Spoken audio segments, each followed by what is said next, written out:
নিমন্ত্রণ তসলিমা নাসরিন বইটির যে ঘটনাটা খুবই একটা সাধারণ ঘটনা, কিন্তু এই ঘটনাটার সাথে আমাদের বর্তমান সমাজের খুবই একটা মিল রয়েছে। আমরা শুরুতে বইটির ঘটনাটা বিশ্লেষণ করি, তারপরে আমাদের সমাজের সাথে আসলে মিলটা কোথায় সেটা খোঁজার চেষ্টা করব। বইয়ের দুইটা চরিত্র নিয়ে আমরা কথা বলবো, একজন হচ্ছে শিলা এবং দ্বিতীয়ত হচ্ছে মনসুর।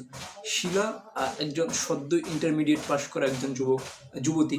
সে বিশ্ববিদ্যালয়ে ভর্তি হবে বা হয়েছে, এরকম সময় মনসুর নামে এক যুবকের আসলে প্রেমে পড়ে এবং ঘটনাক্রমে ওদের ভিতরে প্রেম হয়, চিঠি আদান প্রদান হয় এবং একটা সময় গিয়ে এই মনসুরের দিক থেকে প্রচারণায় পড়ে বা এই নানা রকমের ইঙ্গিত পেয়ে আসলে শারীরিকভাবে মিলিত হয় ওরা।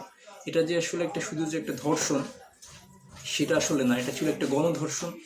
মনসুরের মনসুর সহ ওর বন্ধুরা মিলে, অনেকজন বন্ধুরা মিলে আসলে ঘটনাটা ঘটায়, যেটা আসলে প্রেমের নামে একটা কুরুচিপূর্ণ কর্মকাণ্ড।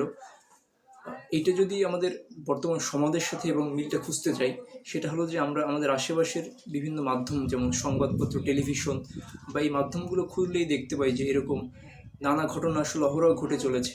যে প্রেমের নামে নানা রকমের বা ভালোবাসার নামে এরকম নানা রকমের কুরুচিপূর্ণ কর্মকাণ্ড আসলে ঘটে চলেছে, যেটা থেকে বিরত থাকার আমাদের সময় অবশ্যই চলে এসেছে।